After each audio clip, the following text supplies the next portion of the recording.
When will we be free from this tyranny? The dress act, they did say we're taking your tartan away. The act of the union has been such a blow. 300 years under Westminster foe. Scottish resistance, I will always be. Scottish resistance, it's my destiny. The family clan, I will wear my tartan. Our heritage runs through our veins, we'll pass it on to our bands.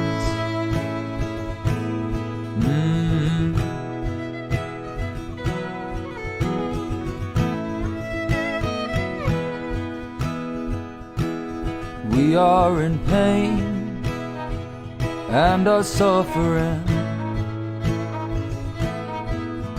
This global pandemic is killing me and my family. The corporate giant is giving me minimum wage. My dignity's gone and I'm sitting here lost again. We are told what to do and where to go, who to see by our own society. Scottish resistance, I will always be. Scottish resistance, it's my destiny.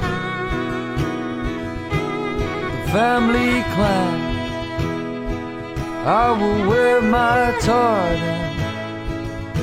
Our heritage runs through our veins, and we'll pass it on to our bands.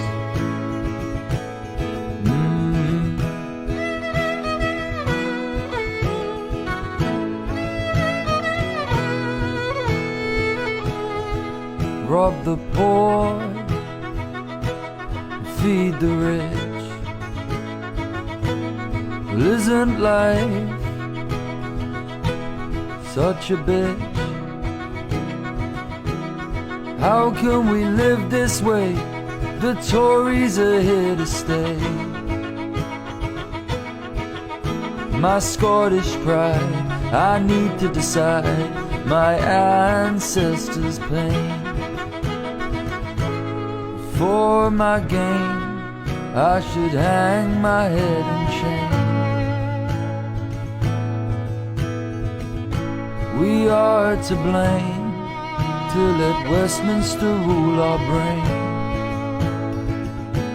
Scottish resistance, I will always be. Scottish resistance, it's my destiny. The family clan, I will wear my tartan. Our heritage runs through our veins, we'll pass it on to our bands.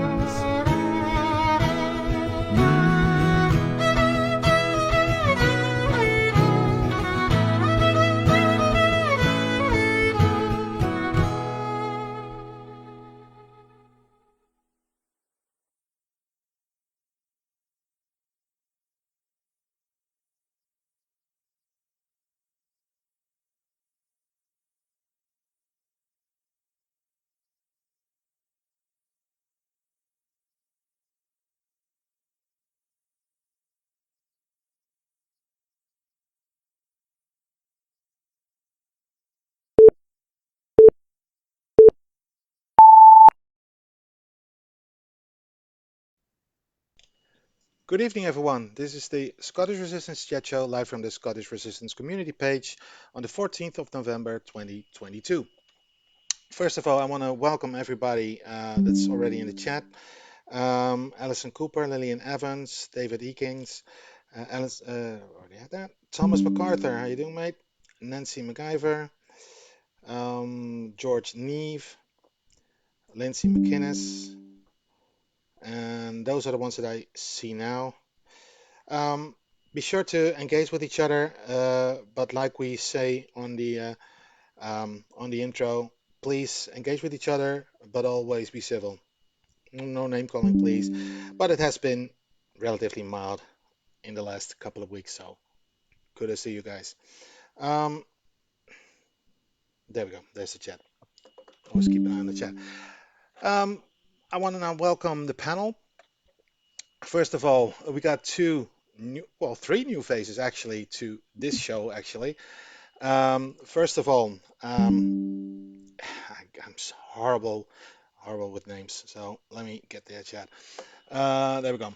First of all, new to the show, Siobhan Blaschek. Is that how I pronounce your last name? Blaschek. Blaschek. There you go. If you want to introduce yourself for people that don't know you. Hi there. I'm going to be interviewing James Scott a week on Wednesday. He's coming on my new little show that I've started called Gria Gukria, which means heart to heart in Gaelic. And the idea is to discover the people behind the activism, a little bit about their journey to independence and how they feel about the future for Scotland. So I'm really thrilled to have James on next week and something to look forward to. So that's my sort of idea is that I think that we need to get people like me who are non-political in the sense that I'm not in a political party, get our faces in front of the camera, get our voices heard, try and express the idea that this is all about all of us. It's not just about the politicians, it's about us too. And we need to work together as a Yes family because it really is, now is the time when it really matters. And this winter, no hibernation. We need to get active. I agree. And also new to the group. Well, I don't know how long you've been member of the Scottish Resistance itself, but she is new to the show. Veronica Glancy, how you doing? I'm fine. And introductions, if you please. My name's Veronica. I started with the Scottish Resistance in May. All right. That's good. Go in ahead. memory of someone. All right. Well, I won't go into that because I see you. No, I won't. I won't. And well, technically some of that needs no introduction, but I'm still going to do it. Neile Hanvey MP, how you doing? I'm very well, thank you very much. Neile Hanvey MP for Kirkcaldy and Cowdenbeath. Always happy to come on any show to talk about independence. I am in a political party, but I feel like kindred spirit with people like Siobhan because I'm in a political party because I want independence for Scotland. That's my raison d'etre. I don't want to be a politician, if that makes sense. I'm happy to be one, but I'm only happy to be one because I believe in the cause. So that's really who I am. So am I yeser before I'm anything else? Cool. And of course, our founder James Scott. How you doing, mate? I'm fine, Raymond. How are you? Doing good. Been pretty busy this week, and preparing two big shows. The show that we are doing tonight, and one on Wednesday where we have some good names. We got Corey Wilson that we both know very well, Neil, and we got Philippa Whitford on as well. So then we got both sides of the political spectrum, basically. So that would be good. Let us start with the first topic. And the first topic that we have, James, is that something that you wanted to bring up. Will referendums or documents win us independence? Start it off, mate. Well, a lot of people think that a referendum or a document like the Declaration of Arbroath or Claim of Rights, they think that these documents can help win us independence. But when you examine history, particularly an imperialist power like Westminster, Documents don't matter to them. They won't listen to documents. Doesn't make a damn difference how good worded the document is. They will never ever listen to documents. Now I've studied all the countries that gained independence from the British imperialist system, and every one of these countries has had to claim their independence. They've had to stand up and fight for it. And I don't mean physical fighting. In many cases, it was a case of continual protests, the way that a guy like Gandhi did, who was a very peace-loving guy. We have got to do continual protests on a daily basis. We've got to build to that stage where we do protests. We've got to break this British system down. I do not believe that a referendum or any document, no matter how good it is, I mean, the Claim of Rights is a good document, the Declaration of Growth is a brilliant document, but they're great documents, but they will not win us independence. We have got to do continual protests. That's the only way that we're going to break down this system. And I'll give you a couple of examples of things that we never thought would happen. The Berlin Wall coming down. Who would have ever believed that would happen, say, 3 or 4 years before it came down? Nobody would have believed that. Another one is the USSR breaking up. Who would have believed that would ever happen? But it did. So we just need to keep chipping away, keep up the protests. We've got to get out in the streets and protest. Now, if you take the effort to look at European and international news, instead of keeping in the little Brit bubble where you're just looking at BBC News, if you look at international news, all the Euro news channels, etc., you will get a bigger picture of what's going on in this world. There are people protesting in large numbers in various countries throughout the world. And it's never actually reported in the Brit news bubble. They keep people in this little bubble where everything's all cosy under the British system with their smiling BBC newsreaders, etc. We've got to escape from that. Turn off the BBC, turn off ITV News, get on to your TV and look up some of these European channels. You will learn a hell of a lot about other countries in the world, particularly in Europe. If you watch channels like Euronews, you'll get to know the leaders of each country, the populations of each country. Unfortunately, if you were to go out in the street and ask people about other countries in Europe, what's the population of that country, who's the leader of that country, nobody knows. We're all kept in this Brit bubble where we're just subjected to Labour, Tory politics all the bloody time. They've even got it in their bloody programmes. They've got some Tory in this bloody stupid programme. Get me to hell out of here, or whatever the hell you call it. They're everywhere. You turn on the TV, it's a Labour politician, a Tory politician. We are subjected to the Brit bubble. Break away from it, folks. Look up Euronews. Look up the international news channels. Learn. Pick up books. Read books on politics. Even if you don't agree with some of the politics, read all sorts of stuff. Learn. This is what it's all about. Well, the main message is don't take mainstream media at face value. That's it, exactly. Don't. Neil. Yeah. What do you want to add to that? Well, I mean, I largely agree with that. That sentiment that, independence will never just fall in our lap. We can't just expect the British state to go, oh, you'd like independence? Oh, okay, there you go. Because that is not the way they operate. The reality is that Scotland is the main source of revenue for Her Majesty's or His Majesty's Treasury. Just over the last 9 months, £8 billion in tax revenue from oil and gas alone, not any other energy, has flowed into the Westminster coffers.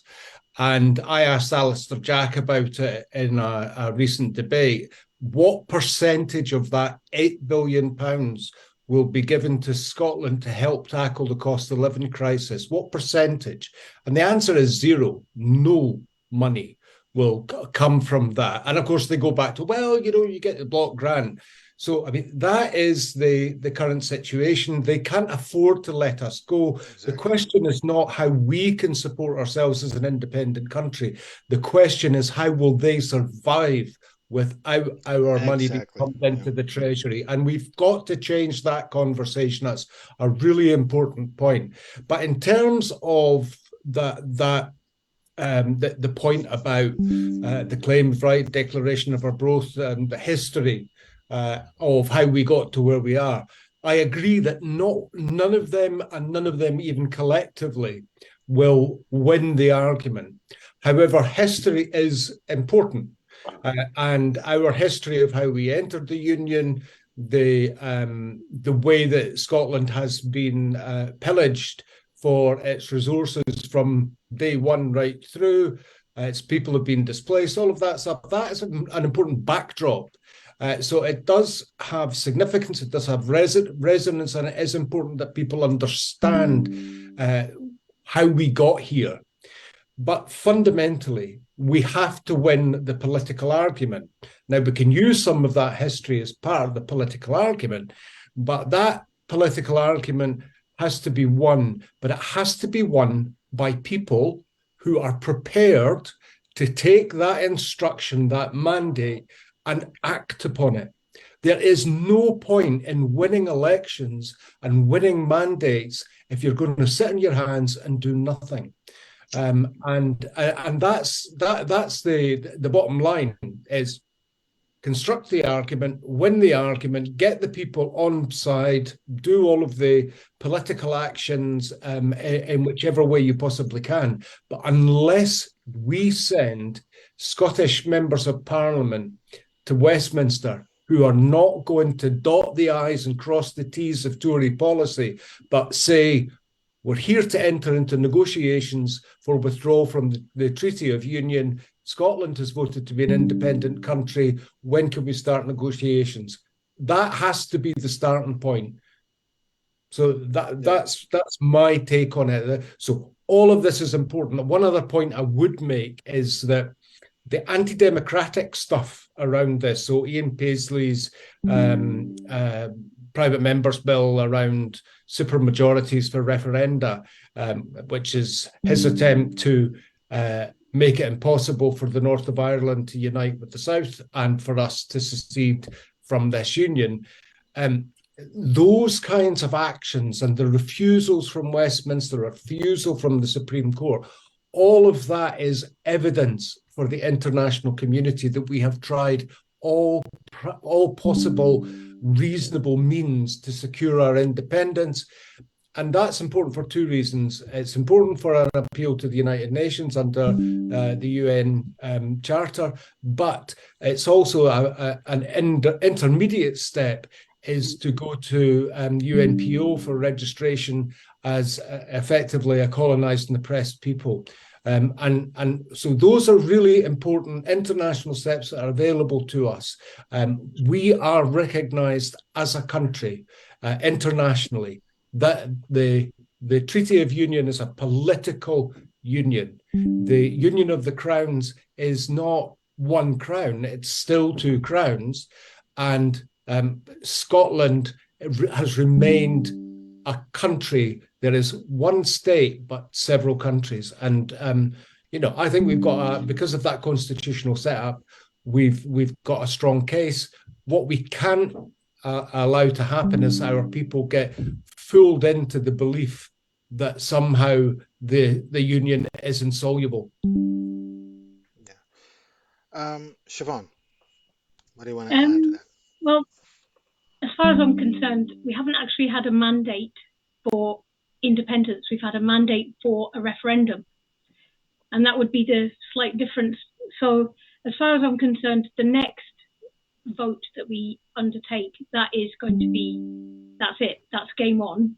And we need to put all our time and energy, and as we were talking about before we came on air, we need to become a yes family again and find a way, even though we may be a dysfunctional family, find a way to come back together. And people have different ways that they can contribute to that situation. So I agree with James, we need to protest. We need to be visible. We need to use every single tool at our disposal. And the one thing that Scots have as their best asset is ourselves. We are our best asset. Definitely. And I'm absolutely proud of our Yes family for everything that we've done over the past 10 years online, on social media. It's been, I mean, we're awesome. There's no doubt about it. We are awesome. And we need to start actually believing that we are awesome and that we deserve to be independent and that we deserve to have our voices heard. If you look at the other countries, so if you look at the Baltic singing revolution in the 1990s, they had the Russians coming in with tanks to try and stop them sort of promoting themselves on their own media. So they wanted to, the Russians came in tanks in the streets, and all of the Latvians or whatever it was, Lithuanians or Estonians, they surrounded the TV station to stop the Russians closing them down. Well, we're in the opposite situation. We actually need to close down the TV stations at Pacific Key for starters. But, you know, Yeah. So that's basically it. Veronica. Well, I think we should all come together, the Yes family, Scottish Resistance family. We should all come together. Nobody should be bad-mouthing anybody at the end of the day. If we're all fighting for the same thing. Definitely. I mean, it's ridiculous that you still, although a little bit less than it used to be, but still hear the argument. Well, I will always fight for Scottish independence. Well, I don't want to share a platform with so and so. I mean, it seems like little kids. You know, I don't want to play with that person. It's just bloody ridiculous. But James, one thing the topic basically was about that no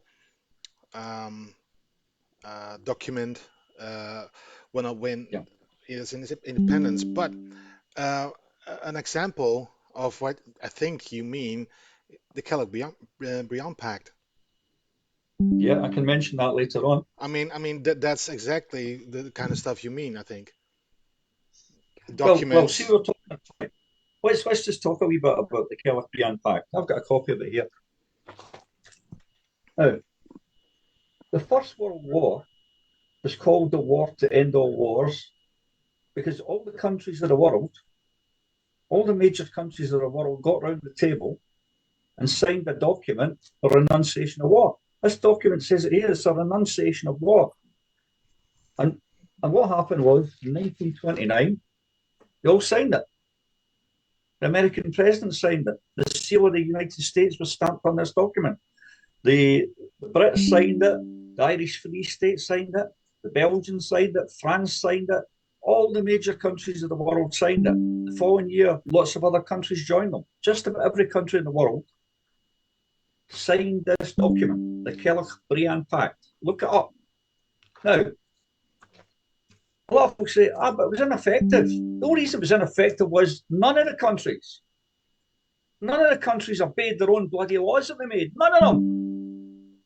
In this document, it makes quite clear that any country that goes to war is guilty of war crimes and should be prosecuted.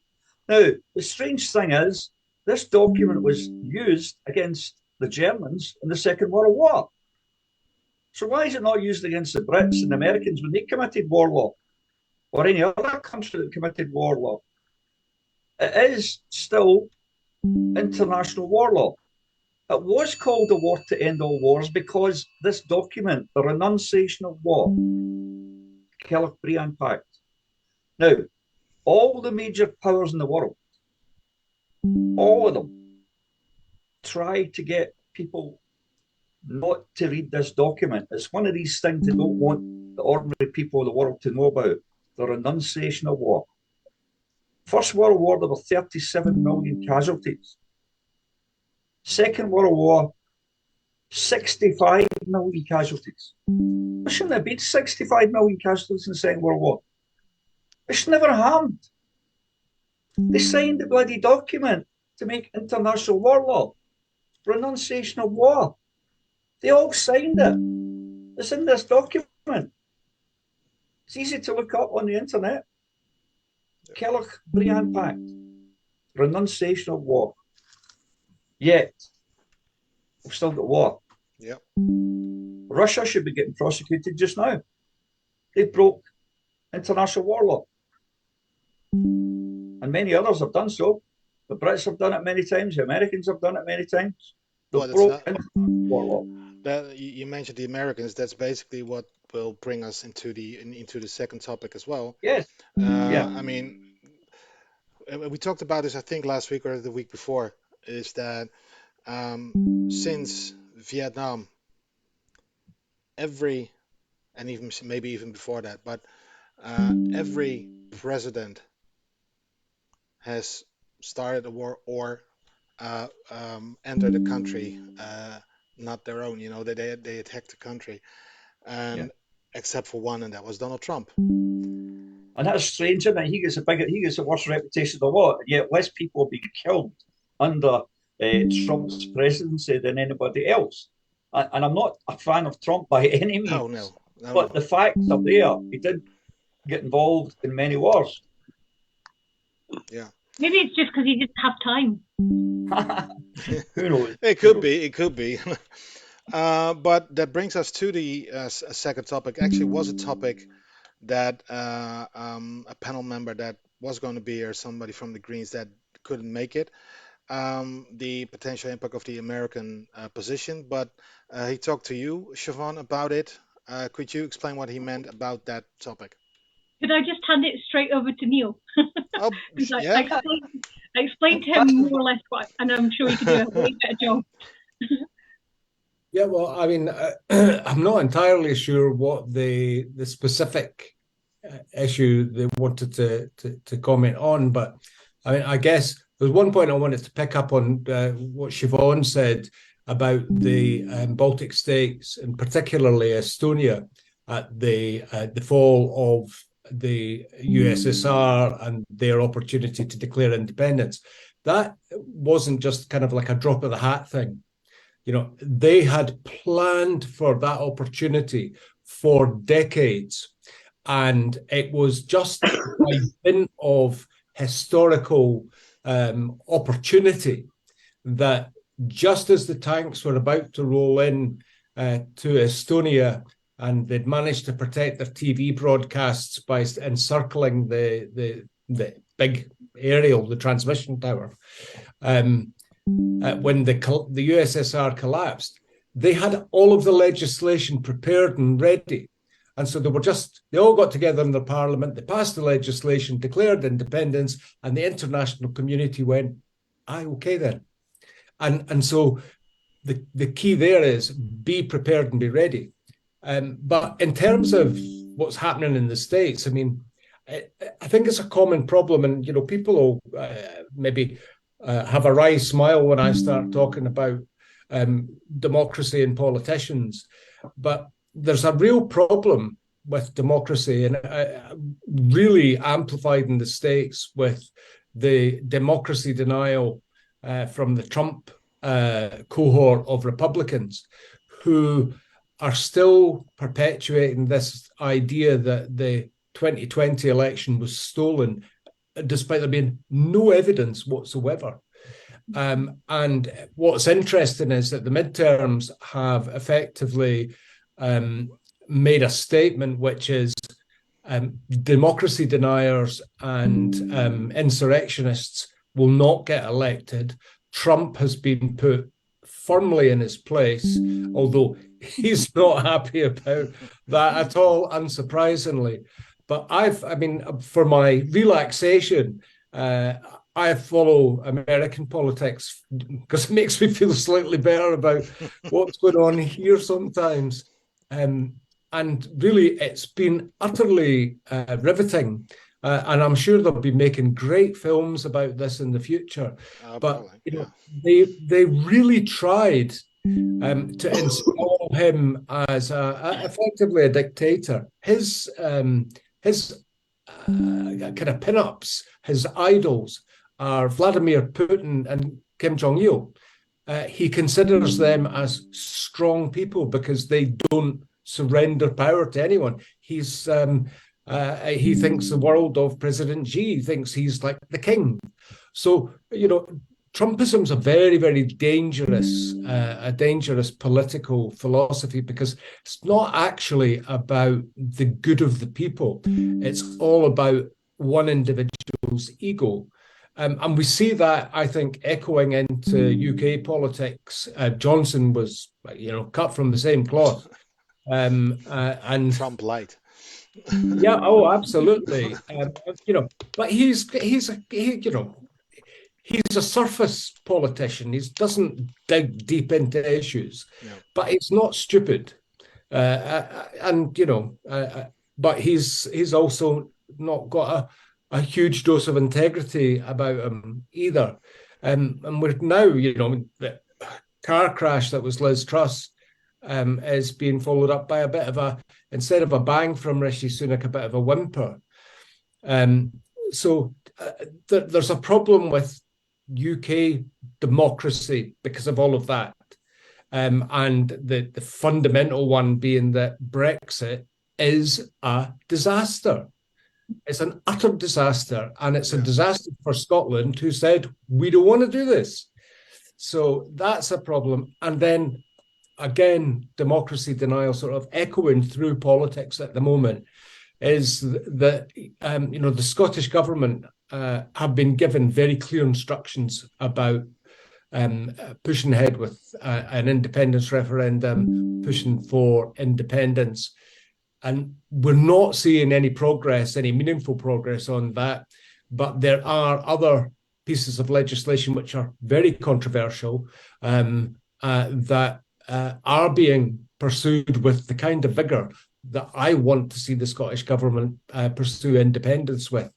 And I think that is, that thread that runs through all of that undermines people's views of politicians. And, people can think and say what they like about me, but, I made the choices that I made because I wanted to tell the truth, because I felt that if I was sitting at home with all my hopes placed somewhere and it wasn't happening the way I thought it should be, I would want somebody to tell me.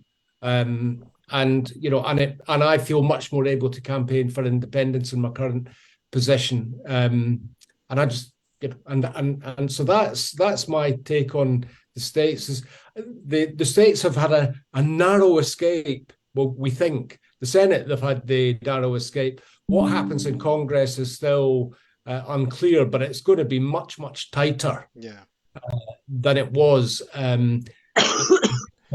Those extreme right-wing policies, thankfully, will not be enacted now. It just, it doesn't seem to be possible. Well, is that better for Scotland? I'm sorry? Is that better for us, for Scotland? Is it better for us? Well, I go back to what I said. There's that common thread around democracy. And what we need to do is make sure our politicians are doing what they say they're going to do. So, going back to that, the opening point from James, when you're talking about how we progress our case for independence, then we need people with the knowledge, the guts, the gumption to take that forward, to build that case and to be forthright and determined. Not say, oh, vote for me because I fancy another 5 years lounging around in Westminster. I hate going to Westminster. I detest the place. I don't want to be there. It's not my parliament. They're not my people. They're enacting laws that are against not just my principles, but the principles of the Scottish people. And I take that. So I take the responsibility of being there seriously. But I hate it. I hate it. It's absolutely dreadful place. Yeah, go ahead, Siobhan. Yeah, I always think it's such a terrible shame that half of our politicians are being shipped down the road and being wasted. It would be so wonderful once we get independence to have all that intelligence and that knowledge and those skills to build this brand new nation. It's really difficult for Scotland because if we'd been independent in 2014, we wouldn't be fighting with each other at the moment. We would be building a new nation, Yeah. together. I mean, we could do that though, Siobhan, because we could have could just call a constitutional convention that's completely within the gift of the Scottish Government. All MPs congregate on a Friday. We're not down in Westminster anyway, and we do Scottish business collectively, and we begin to build the foundations of a Scottish state. That's all possible. I'm absolutely up for that. But we need that momentum and that collective endeavour to make that happen. Yeah. Before I come to you, James, Veronica, anything you want to add in this discussion? Basically, I think we should all come together for Scottish independence. Definitely, always. James, another thing that you wanted to mention in this topic, the UN and the EU, you thought it probably would not give, it wouldn't work going through them. What was your take on that? Well, basically, we saw what happened with the Catalonian referendum. It had a peaceful referendum, yet the Spanish authorities, the police, beat up lots of Catalonian citizens for having a democratic election for independence, which the Catalonians won. Even though they won it, they never won their independence. And some folk were given prison sentences of up to 10 years. I mean, it's absolutely horrific just for having a vote. Now, what we witnessed there, and this is important, what we witnessed there is that all the countries in this European Union sat back, said nothing, did nothing, while these people were beaten to a pulp. Yeah. Absolutely disgraceful. What kind of people are these politicians? What kind of people are they? They sat back and they never said a bloody word. Exactly. There's somebody told me that Angela Merkel stepped in there. And that's when the beating up of these citizens stopped. I don't know if it's true or not, but that's what I was told. Well, it could be. She's like that. She was like that. Now, another thing, United Nations. They recognise Scotland as a colony, by the way. In 2016, the Scottish resistance done the Declaration of Glasgow. It was a modern uptake of the Declaration of Arbroath. And it was sent to all the world leaders at the time and the United Nations. And together with that Declaration of Glasgow, you can find a copy online quite easily, we sent the Declaration of Arbroath. We got a response from the United Nations saying that they thought that Scotland was treated like a colony, but it's not their position to interfere. It's up to the people of Scotland to do something about the situation that they are in. We're only going to get the support of the United Nations if a majority of Scots show 100% support that they want independence. A majority of Scots must do that. Then the United Nations might back us up. Until that happens, we're not going to get support of United Nations or indeed any of the countries of the European Union. Even though I must say that the international aspect is the most important of our independence fight. We've got Raimond there from the Netherlands. We've got people in other countries in the world that help Scottish independence. But as the leaders of countries are not going to interfere, it's up to us to rise and claim our independence with the help of our international friends. But the weird thing is, as soon as Scotland gains its independence, they will be queuing up to do business with Scotland because they see. Up from England. Yeah. There'll be people moving up from England into Scotland. Yeah. Neil, anything you want to? What do you think of that? No, I think that's absolutely nail on the head stuff. In terms of between 2014 and now, the UK was a member of the EU at that time, so they were in a club, and the rest of the members would be very reluctant to interfere or come out one way or the other.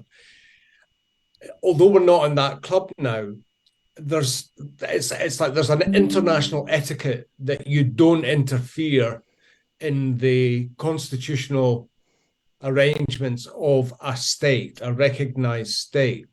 Now, that sometimes will shift if there's a humanitarian issue or something of that nature. The tricky thing with the Catalonians was that Catalonia is not recognized as a country because the Spanish constitution after Franco made the Spanish community indivisible. And so that's problematic for them, and it's problematic for them to do the bit that James has just been talking about, which is that demonstration of overwhelming support for independence. I don't quite know what the solution is for them. I've met up with some folk from Catalonia when I was at the recent conference in Corsica of all of the different parts of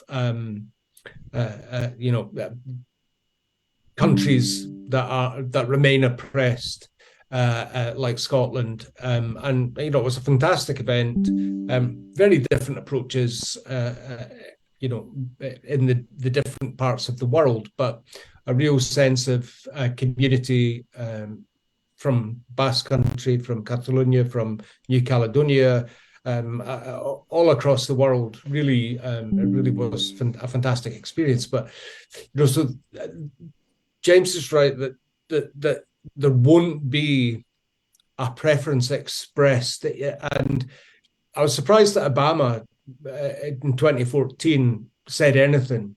But there is, there's a Scottish caucus in the States that we really need to do international work with, and that's one of the things that I think, as members of Parliament in Westminster, that is a responsibility of ours to engage with the international communities and the embassies and the like. And that's work that should be going on, but is not going on to build up that support. But the fundamental thing is back to where we started really tonight. You've got to do your homework and get everything ready to make that demonstration. And if you're able to do that, the international community will back you. Definitely. Because that's just the way it works. Yeah. And so it's about finding that legal route. So in terms of the EU, that's one thing. The ALBA party advocate joining EFTA because it's much quicker and it gives us access to markets much more swiftly, and there's not many constraints on. And they have already said, Scotland, yeah, you can be a member. You just have to go through a legal process for statehood. So there's an understanding internationally that Scotland is preparing for statehood. We just have to make sure that the way we get there is effective and legal. Yeah. And that doesn't mean it has to be a gold standard referendum. Just so we're clear. We got you. Siobhan, you wanted to come in? Yeah, just that's why I know that we probably have different tactical viewpoints about the road to independence. And the reason I came on this show is because I'm happy to discuss with everybody from the Yes family. I think the only thing that matters is we try and respect each other's differences, because how can we not be anything but ourselves? And we're all unique, we're all different in slightly how we see things. So for me, my focus is on this Supreme Court result, whatever it is, because I hope that we can convince the entire Yes family to get off their behinds and to do something when that result and that verdict comes in. And that's what we need to plan this winter, is how we're going to show the world, not just England, but show the world how we feel about being a colony, Definitely. When I grew up in London, even though I'm from Galloway and my mum's Scottish, my grandfather was a blacksmith, but I grew up in London in the 70s, and it was heaving with activism. James would have absolutely loved it, and he would have. I used to go on all the Troops Out movement marches. I used to go out on the anti-Nazi League marches, even though I was only like 8 years old. carrying the banners, and all the police once. Did you remember that thing that happened? Blair Peach was murdered by the Special Patrol Group. Does anyone remember that? No. It was in 1980, and there was a riot in Southall where I lived, which was called Little Italy, and it was the National Front decided to hold their their annual general meeting in Southall Town Hall, and Southall was completely Asian, completely Indian community, and so the Anti-Nazi League decided they would sit down and have this protest. Just a nice. And my mum said to me, "Are we going to go and sit down then? We're going to join in," because we lived around the corner from the town hall. And then the march happened, or the sit down happened, and suddenly the police arrived with their horsebacks, and we had to board up the windows in our street, and we just watched people running down with blood streaming out of their heads. And this teacher from New Zealand called Blair Peach was murdered by a Special Patrol branch at that march. But yeah, so that's a very sad story. But it was a really electric time down south in London, and people were really active, and they made a difference. Definitely. Yeah. James? We need to move on. Yeah, we do. Time's going on. We've still the history part to do, and we've still a couple of other topics to do. How we're going to cram it in? Well, the last topic might be something we could skip, but let's go to the history part, the week in history. James. Yeah, this week in history. Every week, folks. Sorry, James. Sorry to interrupt you, but I just so I won't forget. I wanted to mention it at the start of the show, but we got news that a great activist, Cheryl Scott, had a heart attack. James. Yeah, that's right. I was going to mention it, Raymond. All right. And so our thoughts go out to her and her loved ones, of course, and hope for a speedy recovery for her. But also, I don't know, James, if you heard about this, but one of our former regulars, Mr. John Mallon, his son passed away. So I want to offer our condolences to John as well, and our thoughts are with you, mate. Yeah, absolutely. Just interrupt. So go ahead. Right, okay, folks. Every week we do something in history. This week I'm talking about Robert Louis Stevenson. Everybody knows that name. A very famous Scottish novelist and poet. He was actually born November 13th, 1850 in Edinburgh. Now, everybody knows the stories: Treasure Island, Kidnapped, The Master of Ballantrae, and Jekyll and Hyde. Everybody knows these stories. Now, Jekyll and Hyde, he had to write that book twice. You know why? The first time he wrote the book, his wife read it and thought it was so horrific that she grabbed it and threw it into the fire and burned it. He had to write the story twice. But what a story it is, Jekyll and Hyde, as we all know. It's been made into films, it's been made into TV series, an absolutely masterpiece. Robert Louis Stevenson, a very famous Scottish writer, and he died in his early 40s. He didn't live long. I thought if he'd have lived longer, I think he'd have wrote a lot more books. I've only mentioned some of the books that are recognised. He wrote lots of books. But we all know him for Treasure Island, Long John Silver, Kidnapped, Master of Ballantrae. And most of all, for me anyway, Jekyll and Hyde. Brilliant story. So there you go. This week in history, Robert Louis Stevenson, one of Scotland's most famous writers. Yeah. And the fun thing is, you mentioned Jekyll and Hyde. Yeah. The idea that they use that story, parts of that story, and use it in various other, like the Final Mummy movie with Tom Cruise, that version of the movie. They use that character of Jekyll and Hyde as well. So it's an absolute brilliant story. Yeah. Everybody's got two sides, let's face it. Yeah. But you've got to try and make sure your good side's better than your bad side.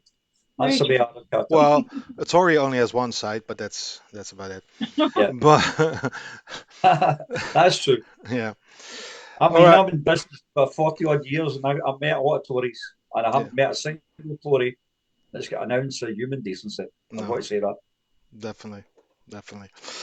All right. The next topic, which could very well be our final topic, but it all depends. And that's again one of yours, James. Is the Stone of Destiny in the Arlington Bar in Glasgow? Right, the Stone of Destiny. Right, I'll try and be quick because we're running out of time. 1296, Edward I, Hammer of Scots, invades Scotland. He takes the Stone of Destiny, but not only that, he takes all Scotland's national records. He takes the Scottish Crown Jewels, takes them all down to Westminster.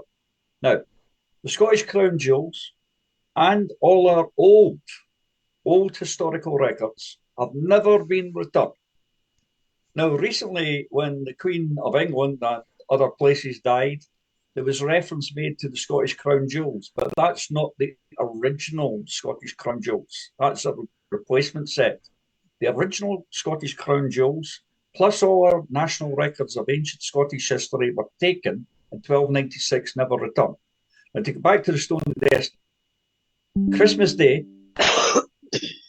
1950, 4 students from Glasgow go to Westminster Abbey, and they bring back the Stone of Destiny to Glasgow. The first place they went to was the Arlington Bar in Woodlands Road, and they lifted the Stone of Destiny up onto the bar, and they all raised a glass that we'd got the Stone of Destiny back. Now, if you go to the Arlington Bar today, there's a stone that's sitting there in the bar, which some of the people in the bar say, that's the real Stone of Destiny, where others in the bar say, no, that's a replica. When they brought it to the Arlington Bar, they got somebody to make a replica of it. So that could be a replica. I think it's probably as a replica, but it's a symbolism. It was brought to the Arlington Bar in Woodlands Road in Glasgow. Now, on Saturday, Scottish Resistance have an event where we're going to the Arlington Bar because recently, as we all know, the last of these 4 great patriots died recently, Ian Hamilton. So we're going to remember all of the patriots, all the 4 guys that went there and retrieved the Stone of Destiny. Now, there's a famous author going there, a guy called Ron Cully. He's written about 17 books, and he's now working on the book on the Stone of Destiny. So I'll be seeing Ron Cully at the event. We're going to have some singers there as well to remember the 4 Scottish patriots who went to Westminster in 1950 on Christmas Day and brought back the Stone of Destiny. So it'll be a great event on Saturday if you can manage to remember the 4 guys that brought back the Stone of Destiny. All Very right. good. Any one of you want to come in on that, or shall we just move on and talk about the final topic? That we still have some time for that, so I like to think it's the real one. yeah, Yeah. definitely. The real one's somewhere, Neil. The real one is somewhere. Yeah. Somebody knows. Whether Well, it's real or a replica, if it's got anything to do with the 4 that managed to retrieve it, then for me it's a valuable symbol regardless. yeah, Absolutely I agree. correct. Absolutely correct, Neil. Definitely. The final topic that I wanted to talk about is a very current thing. Technically nothing to do with Scotland actually, but the World Cup and everything going on in Qatar. Should countries or more countries or any country for that matter have boycotted it? Boycotted the World Cup. Veronica, do you want to come in on that first? I really don't know what to say saying that. Football and all that, I'm not interested in. I wanted to let you come in first because we haven't heard that much from you. But uh, that's a good thing as well. I mean, I'm not a football fan, but I do have No. an opinion on that. But Well, I've um, got an opinion. None of them will buy you a loaf of bread or a pint of milk, no matter what team. what to say to that? Siobhan. Well, it's a difficult question because part of me thinks absolutely, but what about the fact that they had the World Cup in South Africa? They had human rights issues there. Yeah. They've got half the population is living in extreme poverty. What about what happened in China when they had the Olympics there, and you've got like the minorities being persecuted? So, I mean, where do we draw the line? What level do we say boycott when Exactly. it comes to I particular agree. countries? And so it makes it difficult. Plus, on the plus, when I was in 1986, I cycled around France on my bike, and every single little village that I went through, there were people sitting outside the bars having a wonderful time watching the World Cup. But I do know that some countries in Europe, some cities are refusing to broadcast it in the way they would normally do with the big screens. And Yeah. I think it's great because it means that Qatar will get the message that you cannot treat your people with you cannot, the way they treat people, their Yeah. human rights abuses, it's not okay. It's not on, and maybe it will have an effect on FIFA, but I doubt it. Well, Going the thing is, I saw this. I saw Blatter. No, yeah, Blatter. Yeah, the previous head of FIFA. That he now regrets giving the World Cup to Qatar.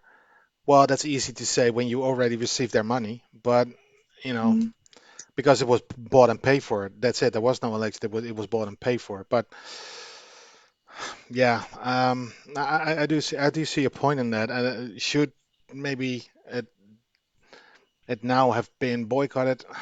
The th- You do hinder. you know how many migrants died in since Exactly. Yeah. 6,500 Yeah. migrant workers have died Yeah. in Qatar since 2010, and Qatarians are just saying that it's like 37 were directly related to the construction of the stadiums. But these people were basically modern day slaves. Well, yeah, definitely, definitely, definitely. Neil.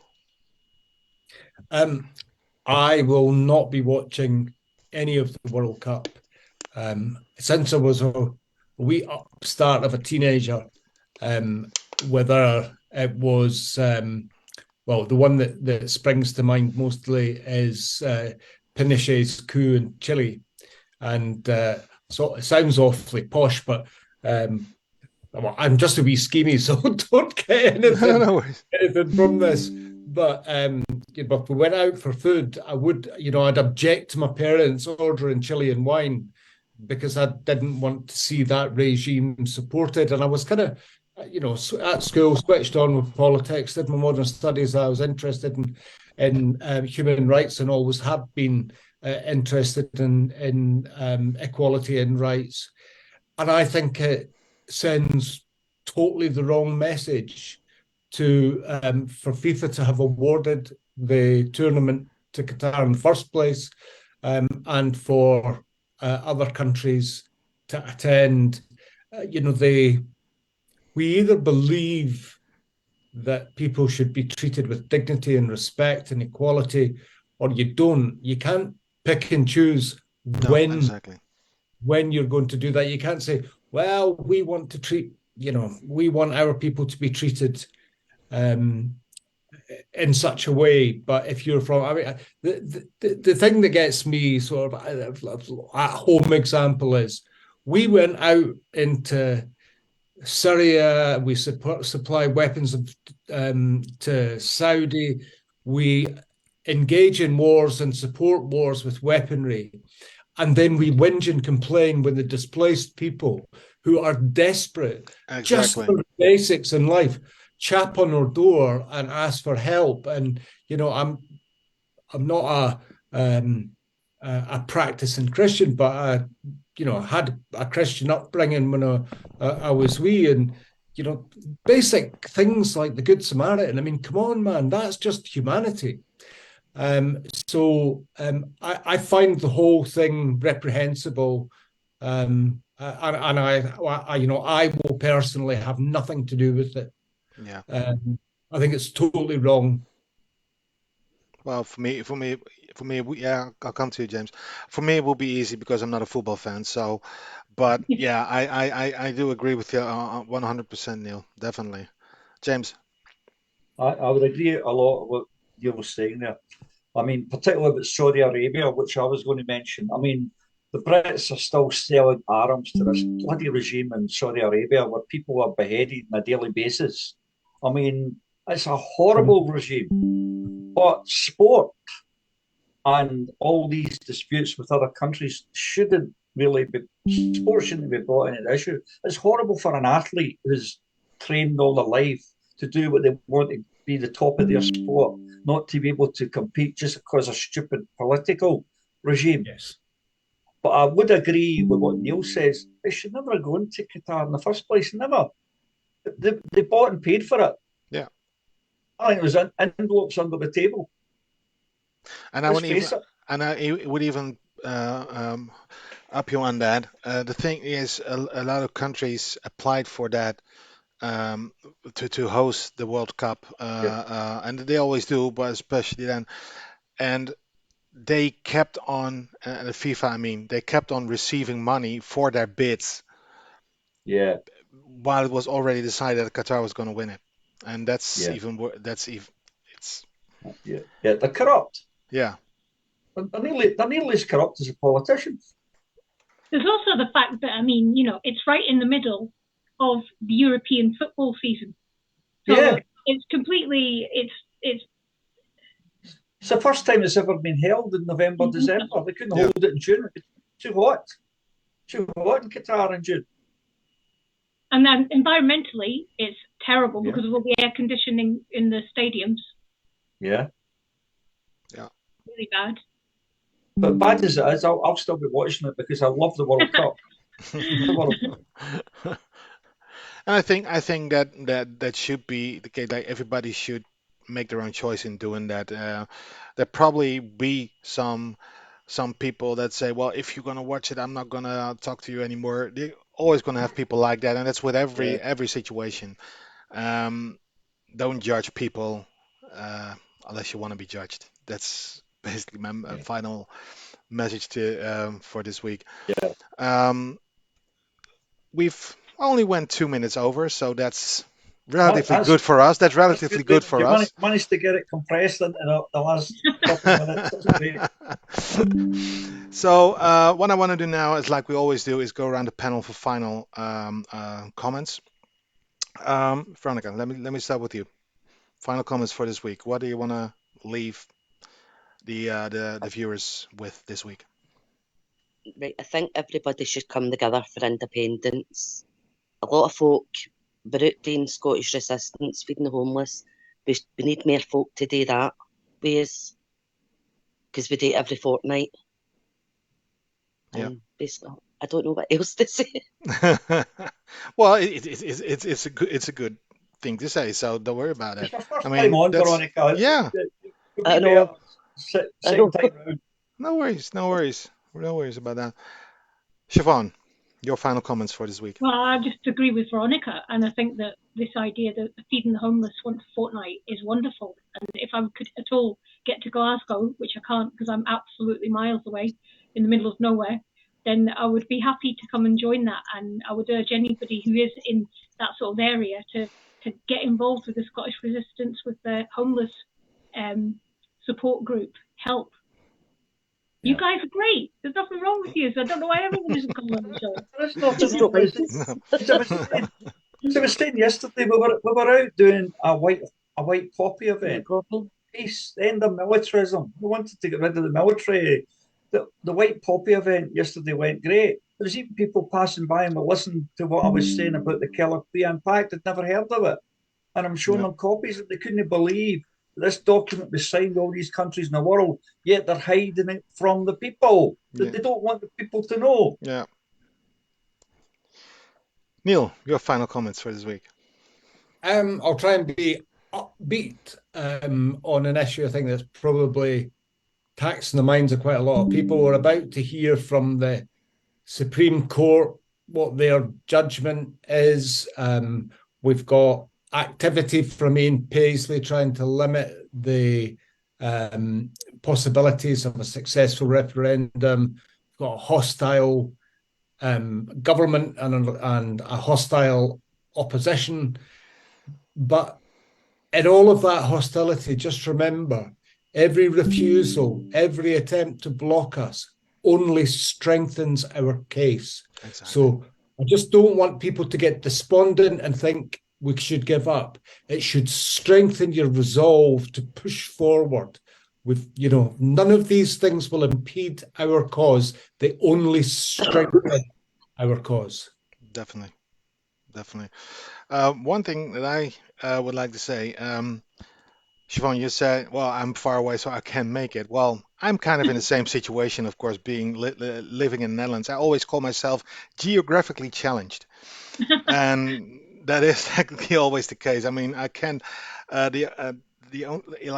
especially since COVID, I've only attended one event. That was the Alba Spring Conference last March.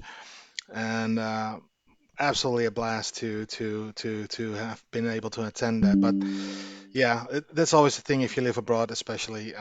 It's you can always come over, always there in spirit, of course. But what I want to leave you guys with is, like Veronica said as well, cut the BS, get together. We've said it so many times. After independence has been achieved, and it will be achieved, after independence has been achieved, you have to work together. You still have to work together as well. So why alienate yourself to others? Cut the crap and get together. Yep. James. Yeah, here. Yeah. Right. Now, I'm going to finish with a wee quote from Robert Louis Stevenson we were talking about earlier. Now, I'm having a go at all these people that sit back and are doing nothing to help the cause of Scottish independence. Come out and help in the protests. And a wee quote from the famous author and poet, Robert Louis Stevenson. The bold may not live long, but the timid never live at all. Yay! Yes. There you go. The timid never live at all. The bold may not live long, but the timid never live at all.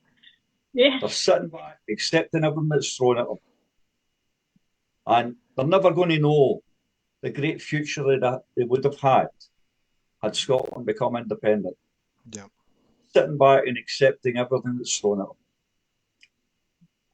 You want to come in there, Siobhan?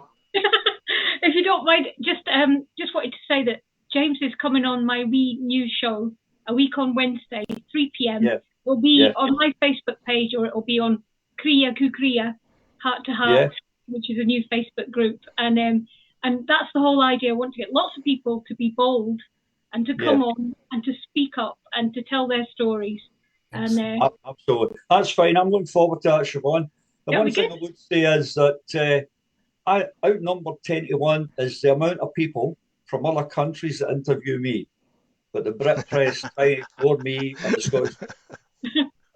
That's just part of the system. They just ignore you and hope that you'll go away. But we're not going away. No. Only one more thing left to say, folks. This is the Scottish resistance. And we'll never give up. Freedom. Good night, folks. Good night, everyone. Bye, everyone. Good night.